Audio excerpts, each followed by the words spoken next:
Well, if you're a tenant living in Colorado and you were impacted financially by COVID over the last 2 years, it's very likely that you were able to apply for federal government assistance through the state of Colorado. I'm Mark Cunningham with Grace Property Management. I want to remind tenants and landlords alike that the Colorado Real Estate Assistance Fund, which was funded by federal money because of COVID, has now closed to new applications. So here's a little bit of history on that program. When COVID hit, and of course it just devastated so many places, and tenants were very hard hit by these things as well. And so the federal government wanted to put funds aside to help tenants who faced financial difficulty, lost a job. They wanted to help them pay their rent. So there were three primary funding sources to the state of Colorado. The COVID Act gave the state of Colorado $255 million earmarked to help tenants in need pay their rent. And the state of Colorado could determine exactly what the qualifications were, how they wanted to distribute those funds. A few months later, the American Rescue Plan gave the state of Colorado an additional $196 million, again from the federal government, for us to utilize to help tenants in need in Colorado.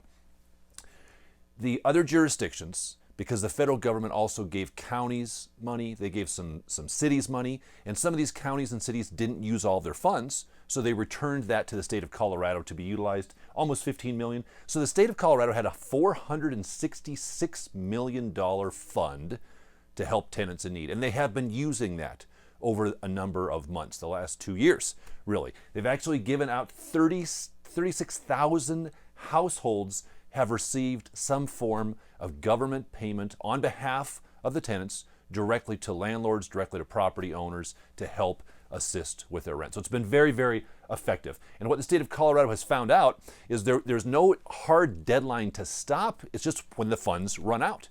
And so the funds have been running lower and lower and lower. And so the state of Colorado looked at the fund balance and said, gosh, we're going to run out of this money pretty soon. So as of effective November 15th, 2022, the state of Colorado closed applications, new applications, for tenants to apply for this fund. If you're a tenant and you have already applied previously to this date, you're still in the system.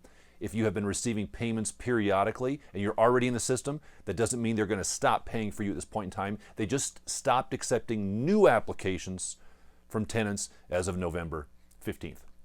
Now, if you're a tenant and you live in Denver County, Larimer County, or Boulder County, these counties were large enough to receive direct assistance from the federal government, and they have their own pools of money from which they can distribute funds. So just because the state of Colorado says, no, we don't have any more funds to assist tenants, Denver County, Larimer County, Boulder County does still have funds. Now, these will be winding down as well. None of these programs were meant to be permanent. They were always stated as a temporary program, and when the funds run out, the funds run out. Denver has said they anticipate running out of their funds sometime, they guesstimate, in April of 2023. Now, if you're a tenant, this is good news. You can still apply for help through these different locales. And there's many, many other housing agencies that can still provide rental assistance for you as a tenant should you find yourself into financial difficulties. Now, what does this mean for landlords going forward into 2023? Well, as these funds are gone, tenants don't have access to them, and we do expect to see delinquencies, tenant and resident delinquent rent payments increase, because tenants don't have access to the funds that they've had in the past. You couple that with a slowing economy, layoffs that are starting to happen in our state, and we certainly expect to see average delinquencies rise on tenants because they're going to have more difficulty paying rent in 2023. The other side of that coin, kind of good news for tenants, is we expect to see rents drop, either the percentage increase certainly to come down, but potentially even you may see some rents declining in some areas in 2023 in Colorado, but we do not anticipate these massive increases like we've seen the last number of years. So it'll be an interesting year in 2023 to see how all of this plays out. But if you're a tenant, know that that fund is now closed to you that way. If you're a landlord, you have questions on property management services, we are happy to be a resource at Grace Property Management. Jump on our website, rentgrace.com, give our office a call. Happy to be a resource if we can.